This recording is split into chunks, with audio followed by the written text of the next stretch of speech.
매일 아침 책 읽기로 하루를 시작하는 행복 습관, 미라클 독서입니다. 오늘 함께 읽어볼 책은 나는 월급쟁이에서 이렇게 독립했다. 절야광 장성원 지음 RH 코리아에서 펴낸 책입니다. 프롤로그 5년 동안 20억 벌고 월급 독립했습니다. 이 압류물을 처분하거나 이 표목을 파괴하는 자는 형벌을 받을 것이다. 15살, 중학교 2학년, 어느 추운 날 우리 집 곳곳에 빨간 딱지가 덕지덕지 붙였다. 사춘기가 시작될 무렵 갑자기 닥쳐온 가난 앞에 어린 시절의 추억은 얼굴도 내밀지 못한 채 끝났다. 누울 자리를 보고 누우라고 했던가? 당시 자가에서 월세집으로 이사한 것도 모자라 빨간 경고문이 붙은 우리 집에서, 아니 주인집에서 내 응석을 받아줄 사람이 없다는 사실을 본능적으로 깨달았다. 인정머리 하나 없는 빨갛고 차디찬 종이의 엄포는 내게 돈이 무엇인지, 자본주의 사회가 어떤 곳인지 혹독히 알게 해준 첫 스승이었다. 그때부터였을까? 내가 경제적 자유를 꿈꿨던 것이. 이 사건이 계기가 되었을까? 내가 30대 초반에 20억 원의 자산을 일군 원동력이. 아니, 전혀. 현실은 드라마와 달랐다. 날선 경고문은 나의 자존감을 지하 끝까지 끌어내리기 충분했고, 나는 일순간 부정적 기운이 가득한 사람이 되었다. 친구들과 어울리는 것조차 내게는 자격이 없다고 생각되었다. 스스로 못난 놈이라고 자학해서 거울을 보지 않은 채 학창시절을 보냈다. 학업에 아쉬움이 남아 재수 비용을 벌기 위해 야간 아르바이트를 했으나 수능이 끝나고 자유와 뒤바꾼 200만 원은 재수를 위한 생활비로 턱없이 부족했다. 가장 안타까운 점은 세상을 삐딱하게 바라보고 지금은 내 롤모델로 생각하는 부자들을 공공의 적으로 생각했다는 것이다. 그렇다. 시간이 지날수록 경제적 사정은 더 힘들어졌고, 그럴수록 나는 땅굴을 파고 들어가 세상을 겨냥하며 혐오했다. 갑작스런 가난이 찾아온 지 4년째 되던 어느 날 밤, 어머니와 주황색 가로등만이 켜져 있는 적막한 밤길을 걷고 있었다. 엄마, 차라리 전쟁이 나면 좋겠어. 부자들이 다 가져가니까 우리가 열심히 살아도 나아지지 않잖아. 어머니는 놀란 기색을 애써 숨기며 말을 꺼냈다. 꼭 그렇지는 않아. 우리도 열심히 살면 다시 잘 살 수 있어. 어머니의 힘없는 목소리는 찬 공기를 메웠고 따뜻한 가로등만이 우리를 위로할 뿐이었다. 그 밤길은 한 달에 20만 원이라도 더 벌어보겠다고 야간에 일하러 나간 우리 가족의 생명길이었고, 공부가 유일한 가능성이라고 믿었던 나의 희망길이었다. 지금까지 인생의 동반자에게도 말하지 않은 숨기고 싶었던 기억을 끄집어낸 이유는 분명하다. 내 유년 시절은 남부럽지 않게 유복했고 집안도 화기애애했다. 소년 시절의 집은 가난했으며 집안에 희망 없는 냉기만 가득했다. 그러나 30대 초반의 청년인 지금은 다양한 기회를 가져다주는 파이프라인 구축으로 짧은 시간에 20억 자산을 만들었다. 유복했던 기억, 빈곤했던 경험을 모두 머금은 채 그 과정에서 돈에 관한 다양한 경험을 해오며 생각했다. 현재 경제적 상황이 좋지 않은, 특히 M4 세대라며 좌절하는 2030 세대에게 내 경험과 노하우를 공유해 희망의 메시지를 건네고 싶었고, 그것이 이 책을 쓰게 된 첫 번째 이유다.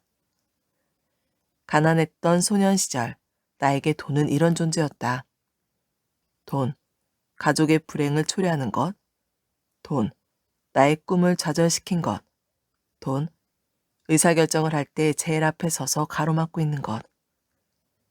30대 초반인 현재 나에게 돈은 이런 존재다. 돈, 가족의 행복을 지켜주는 것. 돈, 나의 꿈과 새로운 도전을 열렬히 응원해주는 것. 돈, 의사결정에 앞서 후순위로 고려하는 것. 첫 번째는 가족이다. 돈이 인생의 전부는 아니라지만 돈의 필요성을 깨닫고 이 책을 펼친 여러분은 이미 알고 있다. 돈은 훌륭한 수단으로 활용하면 삶이 윤택해진다는 사실을 말이다. 그러기 위해서는 돈을 대할 때 어떻게 쓸지 생각하기보다 어떻게 모으고 굴릴지를 먼저 떠올려야 한다. 돈에 대한 관점을 바꾸면 삶의 방향이 바뀐다. 그 생각을 토대로 나는 재테크 초기의 절약만으로 종잣돈을 만들었고 경제적 자유를 그리는 유튜브, 절약왕 TV를 운영하게 되었으며 본문에서 소개될 전략과 투자법으로 수익을 얻고 있다. 그뿐만이 아니다. 가장 중요한 것은 비관적이었던 나 자신이 크게 바뀌었다는 사실이다. 지금은 수많은 기회를 놓치지 않고 주체적인 삶을 선택하고 있다. 내가 하는 일은 결국 잘 될 거라는 확신이 생긴 덕분이다. 이 책에는 재테크 방법을 모르는 사회초년생부터 열심히 일해도 돈이 안 모아지는 직장인, 그리고 요즘 유행이라는 투자와 엔잡에 뛰어들었지만 도통 수익을 못 내는 분들을 위한 가이드와 정보가 순차적으로 담겨 있다. 공기업을 다니며 200만 원가량의 월급으로 시작한 재테크와 파이프라인 만들기가 순항하고 퇴사까지 이르게 되며 절실히 깨달은 사실이 있다. 절약은 단순히 돈 아껴 쓰기가 아닌 돈 관리의 개념이라는 것, 모두가 레드오션이라고 부르는 엔잡과 투자법에도 아직 기회가 있다는 것, 오늘의 좋은 투자가 내일의 나쁜 투자로 변할 수 있다는 것 등 직접 경험하지 않으면 깨닫기 힘든 생각들을 이 책에 차곡차곡 눌러 담았다. 나는 20억 원을 달성해 월급 독립을 했지만 이 책을 읽는 당신은 나보다 더 빨리 월급으로부터 독립할 수 있을 것이다. 투자계의 구루들이 있지만 현재 한국 사회를 살아가는 이들을 위해서는 요즘 투자자의 현장감 넘치는 요즘 재테크 노하우가 필요하다. 시중에 많은 재테크 도서에서 느낄 만한 아쉬움을 해결하기 위해 이 책은 다음과 같은 책으로 탄생했다. 하나, 솔직 담백하다. 나의 퍼스널 브랜딩을 위해 과장이나 거짓말을 하지 않았다. 조금 알면서 다 아는 것처럼 꾸미지 않았고 내 경험으로 얻은 인사이트가 아닌 사실은 최대한 배제했다. 당신이 시행착오를 겪지 않았으면 하는 마음에서 나의 성공과 실패를 가감없이 드러냈다. 솔직한 경험담이 당신의 경제적 자유를 위한 길을 단단히 할 것이라 믿기 때문이다. 둘, 아끼지 않았다. 출간 후 강의를 위한 이야깃거리를 의도적으로 숨기지 않았다. 나에게 축적된 노하우와 인사이트를 있는 그대로 드러냈다. 앞으로도 계속 재테크와 관련해 도전하고 공부할 것이기에 새로운 노하우와 인사이트를 얻을 수 있을 것이다. 그것으로 강의를 하면 충분하다. 셋, 뻔한 책이 아니다. 인터넷에 검색하면 나오는 정보 위주의 실용서가 아니다. 나에게 책은 삶의 스파크다. 내가 출간하는 책을 통해 뻔한 이야기가 아닌 진실한 이야기로 다른 이들에게 강력한 스파크를 튀기고 싶다. 책을 집필하며 독자의 예상 반응을 특히 염두에 두었다. 다양한 반응이 있을 수 있겠지만 이 책의 마지막 장을 읽는 독자에게 꼭 듣고 싶은 피드백이 있다. 내가 설렘을 가득 안고 읽은 책의 마지막 장을 덮었을 때 머릿속에 떠오른 문장이다. 지금은 괴롭지만 힘을 얻어 다시 시작해 보겠습니다. 작가의 진심이 가득해서 에너지가 그대로 전달되네요. 지금 모니터 하단에 나의 중학교 때 사진이 붙어 있다. 부정적인 기운이 가득한 사진 말이다. 그 사진을 보며 과거의 나에게 말을 걸듯이 이 책을 써내려갔다. 그 당시 내가 들었으면 삶이 변화했을 그런 이야기를 적기 위해서다. 출판사와 첫 미팅을 했던 때가 떠오른다. 출간한 책을 중고서점에서 찾기 어렸으면 좋겠다고 말했다. 한번 훅 훑어보고 가치가 없어 중고서점에 판매한 책이 아닌 두고 간직하며 힘이 되는 그런 책이 되길 바라는 마음이었다. 베스트셀러보다 스테디셀러인 책. 집필을 기획할 때부터 지금까지 그런 책이 되기를 꿈꾸고 있다. 나의 진심이 부디 전해져 이 책으로 당신의 안에 잠들어 있던 씨앗이 싹트기를 바란다. 15살 중학생이었던 나를 바라보며 장성원. 챕터 1. 특명. 자본주의에서 살아남기. 재테크 책 100권에서 얻은 깨달음. 살면서 후회되는 게 뭐야? 언젠가 지인에게 이런 질문을 받았다. 나는 망설임 없이 대답했다. 독서를 빨리 시작하지 않았던 것. 경제적 자유를 꿈꾸는 내가 더 빨리 절약하지 않은 것. 더 빨리 소득을 높이지 않은 것, 더 빨리 투자하지 않은 것보다 더 빨리 책을 읽지 않은 게 더 후회가 된다고 말했다. 솔직히 고백하자면 불과 2년 전만 해도 인생을 통틀어 내 의지로 완독한 책이 10권도 안 되었다. 그러다 책의 깊이, 맛에 빠지게 되니 1년 만에 100권의 책을 읽었고 기껏해야 15,000원 정도의 돈으로 수백, 수천 배의 경험적, 경제적 가치를 얻게 되었다. 그렇다면 100권의 책을 읽으며 무엇이 달라졌을까? 경제적 자유를 위해 왜 독서를 해야 하는 걸까? 첫째, 편협한 사고관을 부순다. 사람의 가치관은 쉽게 바뀌기 어렵다. 아무리 주변에서 블라블라 이야기해도 소용없는 법이다. 아버지와 인생의 깊이가 담긴 술잔을 가득 채운 채 독대해도 술만 축낼 뿐이다. 독서는 이를 바꾼다. 저자의 깊은 통찰력과 경험, 그리고 멋들어진 문장력은 고집불통인 자신을 무장해제하기에 충분하다. 신선한 충격으로 좁디 좁았던 사고관이 깨지면서 세상을 폭넓게 이해하게 돕는다. 시야가 달라지니 더 많은 기회를 알아본다. 직장이 전부인 줄 알았던 내가 바깥 세상에 눈을 돌리게 된 결정적 도구 중 하나가 바로 책이었다. 한 권을 추천하자면 버크 해지스의 파이프라인 우화가 바로 그런 책이다. 둘째, 포용력이 생긴다. 남을 이해하게 된다. 다른 사람의 가치관을 인정하고 받아들인다.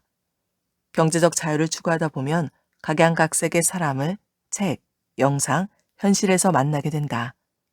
사람마다 경제적 자유로 가는 길에 있어 각자의 가치관, 투자 원칙 등이 다르다. 과거엔 내 주장만 하거나 겉으로만 이해하는 척했지만 지금은 상대방의 주장을 받아들인다. 그것을 체화해서 더 좋은 방법으로 발전할 생각을 먼저 한다. 그렇게 김승호 회장의 알면서도 알지 못하는 것들은 나의 인생 지침서가 되었다. 이 책을 읽으며 중용과 포용을 배웠기 때문이다. 셋째, 글쓰기 능력이 향상된다. 유튜버인 나에게도 글이 주는 힘은 크다고 생각한다. 펜은 칼보다 강하다. 펜은 미디어보다 강하다. 영상은 빠져나오기 힘든 몰입감을 주지만 마음에 오래 남는 건 글이다. 직장에서든 인간관계에서든 글쓰기는 중요하다. 책을 읽으면 자연스럽게 문장력이 생긴다. 무라카미 하루키의 멋진 문장을 읽었을 때 내 것으로 만들기 위해 필사를 했다. 책 100권을 읽으니 글쓰기 실력이 출중해졌다. 기분 탓이 아닌 배우자의 증언이다. 책 일치월장의 저자 고영성 작가는 말한다. 글쓰기의 시작은 독서이고 독서의 완성은 글쓰기라고. 넷째, 간접 경험을 한다. 독서를 하는 기본적인 이유다. 글은 수천 년 전부터 내려온 유산이다. 과거의 어느 국가에서든 책을 보물로 지정했다. 수천 년이 지난 오늘날 우리는 책을 읽으며 타임머신을 탄다. 태어나기 전의 일을 간접적으로 경험할 수 있고 앞으로 하게 될 경험을 미리 체험한다. 예를 들어 당신이 스마트 스토어를 운영할 예정이라고 하자. 운영을 하기 전까지 알 수 없는 애로사항, 인사이트를 책을 통해 경험할 수 있다. 즉, 책은 간접 경험을 할 수 있는 좋은 매개체로서 당신의 시행착오를 줄여준다. 송나라 정치가였던 왕한석은 독서의 중요성에 대해 이렇게 이야기했다. 독서는 큰 비용이 들지 않으며 만배 이로움이 있고 사람들의 재능을 밝혀주고 군자의 지혜를 더해주기도 한다. 금을 팔아 책을 사서 읽어라. 책을 읽어두면 금을 사기 쉬우리라. 경제적 자유를 위해 독서를 해야 하는 이유는 명료하다. 누군가는 책을 읽어봤자 남는 게 없다고 인생은 그대로라고 혹평하는 반면 성공한 사람은 하나같이 독서의 중요성을 강조한다. 어떤 이는 저자들이 똑같은 이야기를 한다며 사기꾼이라고 비난한다. 그렇다면 이렇게 생각하자. 다들 같은 방법을 이야기하면 실행 방법은 단순 명료해진다. 그대로 따라하면 되는 것이다. 오히려 반대되는 이야기가 펼쳐진다면 그거야말로 골치 아픈 일이다. 독서의 가치에 대해 더 이상 옳고 그름을 논하지 말고 한쪽이라도 더 읽고 실천하기를 진심으로 권한다. 챕터 2. 90년생 월 200 직장인 현금 1억 모으기. 절약왕 10계명. 이것만 명심하면 절약력 업. 절약은 당신의 마음가짐에 달려있다. 주문을 걸었다. 절약 10계명을 읽고 나면 당신은 이제 절약이 더 쉬워지고 재밌어질 것이다. 10계명이라고 표현할 만큼 절약에 있어 중요한 지침을 모았으며 나약한 마음을 붙잡는 데 효과가 크다. 수년간 유튜브에서 만난 악플을 견뎌온 방법이기 때문에 믿어도 좋다. 첫째, 남는 돈을 저축하지 말고 저축하고 남는 돈을 쓰자. 강제 저축. 내가 4년 동안 현금 1억을 모을 수 있었던 1등 공신이다. 월급을 받으면 저축할 돈을 즉시 이체해야 한다. 나는 월급 200만 원을 받으면 70%는 바로 적금 통장에 입금했다. 월급날 남들은 무엇을 살지, 어떤 맛집을 갈지 고민할 시간에 습관적으로 강제 저축을 한 것이다. 월급에 남은 돈을 저축한다고 생각하면 절대 돈을 모을 수 없다. 의지와 열정만 있으면 가능하다고? 인간의 의지는 나약하다. 열정을 흔히 불로 표현한다. 불은 연료가 없으면 서서히 사그라든다. 열정이 넘치는 사람도 주기적으로 동기부여를 하는 등의 리프레시가 필요하다. 오죽하면 딜버트 만화로 유명한 스콧 애덤스는 열정은 쓰레기다 라는 책까지 썼을까? 의지만 철석같이 믿지 말고 강제저축 같은 시스템이 필요하다. 둘째, 불필요한 지출과 하기 싫은 일을 교환하지 말자. 일요일 저녁부터 SNS에 글이 올라온다. 아, 회사 가기 싫다. 월요병 시작. 대다수 직장인은 회사 가는 것을 싫어하지만 어쩔 수 없이 출근을 한다. 마약 같은 월급을 받으며 지출을 한다. 그렇다면 그 월급은 어디서 나오는 걸까? 당신이 하기 싫은 일을 억지로 하며 얻은 대가다. 즉, 당신의 지출은 회사 스트레스와 등가 교환한 것이다. 지출을 하면 할수록 그토록 싫어하는 회사를 오래 다녀야 한다. 오늘 무의미하게 쓴 10만 원은 당신의 하루 일당일 수 있다. 그것이 누적되면 될수록 당신은 회사의 전속 노예가 되는 것이다. 셋째, 한 번뿐인 인생 제대로 살자. 욜로. 직역하면 당신은 오직 한 번만 산다는 뜻이지만 어느새 현재를 즐기며 소비하자는 의미로 변질되었다. 인생은 한 번뿐이므로 인생 계획을 제대로 설계해야 한다. 그러나 현재의 욜로는 미래는 생각하지 않고 오직 오늘만 사는 하루살이와 같다. 한 번뿐인 인생 제대로 살기 위해 장기 계획을 수립해보자. 그러면 지금 절약을 왜 해야 하는지, 돈을 왜 모아야 하는지 자연스레 알게 될 것이다. 우리나라는 북유럽처럼 확실한 노후복지 대책이 부족하다. 공적 연금이라 해봤자 국민연금이 전부다. 그마저도 2055년에 고갈된다는 전망이 있다. 국회 예산정책처가 2020년 6월에 발간한 사회보장 정책 분석 보고서에 의하면 2039년에 국민연금이 적자로 전환되고 1990년생이 연금을 받을 시점인 2055년이 도래하면 연금 적립금이 소진된다. 만약 국민연금 개혁을 통해 연금을 수령한다고 해도 그 돈은 평균 100만 원 남짓이며 결국 노후 준비는 개인에게 달려있다고 생각해야 한다. 넷째, 연봉 인상률은 내가 정하자. 연말이 되면 다들 연봉 인상 이야기로 뜨겁다.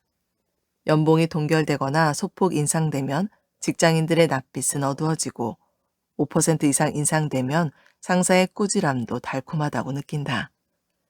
그렇다면 연봉의 5%는 어느 정도를 말하는 걸까?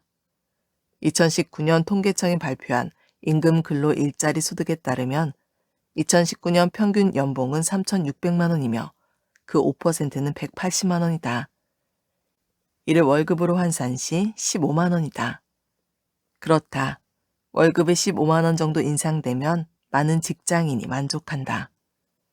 연봉 인상률은 노사 합의를 통해 결정된다고 해도 결국 사측 의사가 지대하다. 본인이 결정할 수 없는 연봉 인상률에는 만감이 교차하면서 왜 스스로 할 수 있는 절약에는 관심이 없을까? 지금부터 관점을 바꿔 생각해보자. 현재 절약을 하지 않는 사람은 마음만 먹으면 한 달 최소 40만 원은 가볍게 아낄 수 있다. 딱 한 달치 지출 내역을 확인해 보면 무슨 말인지 이해가 된다. 40만 원이면 무려 연봉 인상률 13%에 해당하는 금액이다. 사고만 전환하면 자기 의지만으로 두 자릿수 연봉 인상률이 가능한데 왜 결정권이 없는 연봉 인상률에만 목을 매는가? 다섯째, 가끔은 절약도 절제하자. 절약은 최소 5년 이상 경제적 자유를 이룰 때까지 지속되어야 한다. 물론 절약 습관이 몸에 밴 사람들은 경제적 자유를 찾은 이후에도 절약하겠지만 말이다. 마라토너는 42.19km의 긴 레이스를 펼친다. 그들이 초반부터 전력 질주하는 것을 봤는가? 절약도 마찬가지다. 극단적인 절약만 추구하는 것은 바람직하지 못하다. 한 달 저축률을 월 소득의 90%로 유지하는 절약은 위험할 수 있다. 때로는 사람도 만나고 자기 개발도 하고 여행도 다녀야 한다. 그것이 오랫동안 절약을 지속할 수 있는 비결이다. 남들이 극단적인 절약을 한다고 따라할 것이 아니라 가끔 치맥도 즐기는 등 절약도 너무 극단적이지 않도록 절제하는 삶이 필요하다.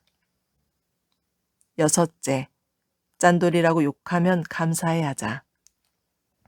변했다. 달라졌다. 내가 가장 좋아하는 말이다. 나는 변화하는 삶을 꿈꾸기에 이런 말이 듣기 좋다. 물론 이 말의 이면에는 조언을 가장한 오지랖도 있겠지만 변화하겠다는 생각이 행동으로 되어 남들 눈에 보이는 결과로 달성되었기에 좋다는 뜻이다. 절약을 하면 종종 이런 이야기를 듣는다. 그렇게 아껴봤자 뭐 할래? 죽어서 가져갈 거야? 인생 편하게 살아.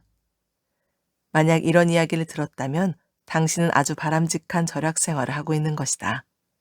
단, 주변 사람에게 쓰는 돈을 너무 아까워하지 않는다면 말이다. 일곱째, 한 번뿐이니까 라는 마인드를 버리자. 개인적으로 가장 싫어하는 마케팅 문구다. 인생의 결혼은 한 번뿐이니까, 첫 직장은 한 번뿐이니까, 연인과 첫 1주년이니까 등 인생 대부분의 순간에 한 번뿐이니까를 적용할 수 있다. 우리 인생에서 처음인 순간은 일상과도 같다. 매년 처음인 순간이 줄줄이 이어져 있다. 그런 순간이 인생에 한 번뿐이라고 과소비를 한다면 절대 종잣돈을 모을 수 없다. 특히 결혼 준비할 때 한 번뿐이니까 라는 매혹적인 카피를 조심해야 한다. 나는 혼수 비용으로 총 460만 원을 지출했다. 철저히 한 번뿐이니까 라는 마인드를 배제해서다. 반면 친구 P는 혼수 비용만 2천만 원이 넘게 들었다고 자랑스럽게 말했다. 어차피 한 번뿐인 결혼이고 좋은 걸로 시작해야 잘 살지. 글쎄, 아직까지는 혼수용품의 일부를 중고로 준비한 내가 경제적으로 더 여유로운 것 같다. 여덟째, 남과 비교하지 말자. 친구가 지름신을 대동해 명품을 쇼핑했다고 하면 본인의 모습이 초라해지는가? 출근길에 SNS를 보는데 친구의 해외여행 사진을 보고 부러웠던 적이 있는가? 전혀 그럴 필요 없다. 우리는 그들의 겉모습만 알 뿐이다. SNS에 수시로 올라오는 그들의 인증샷에 부러워할 필요가 없다. 전 재산을 털어 명품을 샀을 수도 생애 최초의 해외여행일 수도 있다. 우리는 그들의 겉모습만 볼 수 있고 속은 그들만 아는 것이다. 절약에 있어 남과의 비교는 금물이다. 타인의 겉모습만 보고 그들을 부러워하지 말자. 설사 그들의 재산이 많고 투자 결과가 좋을지언정 사람마다 타임라인이 다르다. 오바마는 40대, 트럼프는 60대, 그리고 바이든은 70대 대통령이 되었다. 그러니 당신만의 속도가 필요하다. 모든 사람이 번갯불에 콩 볶아 먹듯 경제적 자유를 찾는 것이 아니다. 나도 인간이기에 타인과 비교하며 마음이 무거워지기도 한다. 그런 날 내가 즐겨 읽는 글귀를 소개한다. 자신의 과거와 경쟁하라. 자신의 과거와 경쟁하는 것은 적을 만들지 않고 스스로 나아지는 방식이다. 승리하면 스스로 기뻐할 수 있고 아무에게도 상처를 주지 않으며 모든 이의 찬사를 받을 수 있다. 가장 어려운 싸움은 자신과의 싸움이며 가장 가치 있는 진보는 자신의 어제보다 나아지는 것이다. 구본영의 나는 이렇게 될 것이다. 9째, 예쁜 쓰레기를 멀리하자. 가치 없는 소비를 중단하라. 흔히 말하는 장식품은 예쁜 쓰레기다. 예쁜 쓰레기란 가격 대비 효용은 적은 소비품이다. 우리는 일상에서 습관적으로 이런 물건을 수집한다. 환경 오염은 물론이고 당신의 지갑까지 털어가는 것들 말이다. 대표적으로 기념 티셔츠, 오프너 등이 있다. 여행 갔을 때는 기념할 만한 것이 필요해 구입하지만 정작 집에 돌아오면 거들떠보지도 않는다. 전시할 수 있는 기념품이면 예쁜 쓰레기라도 될 수 있지만 그렇지 않은 티셔츠는 그냥 쓰레기라고 할 수 있겠다. 어차피 입지도 않는 쓰레기를 뭐하러 돈과 시간을 낭비하며 사는가? 마지막, 세상에 공짜는 없다. 당신 주변 사람들은 인센티브로 무엇을 하는가? 대다수의 직장인은 비계획적으로 지출한다. 월급 이외의 보너스라고 생각해서다. 그래서 인센티브 확정 혹은 수령일에는 회사 근처 맛집에서 돈을 쓰려는 사람들로 북적북적한 것이다. 마트 시식 코너의 사람들이 질비하다. 고깃결에 육즙이 촉촉하게 맺혀있는 큐브 스테이크를 시식하기 위해서다. 10분을 기다려 고기 한 점을 먹는다. 공짜라고 생각해서 무작정 기다리는 것이다. 시식은 과연 공짜일까? 10분이라는 시간은 엄연한 비용이다. 즉, 시간과 시식을 맞바꾼 것이다. 집 앞에 핸드폰 매장이 있다. 핸드폰 가격이 0원이라고 한다. 핸드폰을 사면 TV나 청소기를 준다고도 한다. 심지어 방문만 해도 곽티슈를 준단다. 과연 이것은 공짜일까? 당신의 핸드폰 기기와 요금제 가격에 모든 사은품 값이 녹아있다. 방문만 해도 주는 곽티슈에는 유혹에 대한 리스크와 시간이 지불된다. 흔히 이렇게 소중한 돈과 시간을 낭비하곤 한다. 이 책을 지인에게 또는 회사에서 선물 받았다고 해서 책이 공짜는 아니다. 당신이 지인과 교류를 맺은 시간이 있었고 회사를 다니며 일했기 때문에 받은 것이다. 절약 10계명을 다시 정리해보자. 첫째, 남는 돈을 저축하지 말고 저축하고 남는 돈을 쓰자. 둘째, 불필요한 지출과 하기 싫은 일을 교환하지 말자. 셋째, 한 번뿐인 인생 제대로 살자. 넷째, 연봉 인상률은 내가 정하자. 다섯째, 가끔은 절약도 절제하자. 여섯째, 짠돌이라고 욕하면 감사해야 하자. 일곱째, 한 번뿐이니까 라는 마인드를 버리자. 여덟째, 남과 비교하지 말자. 아홉째, 예쁜 쓰레기를 멀리하자. 마지막, 세상에 공짜는 없다. 오늘 미라클 독서는 여기까지 읽도록 하겠습니다. 오늘도 함께 해주셔서 감사합니다.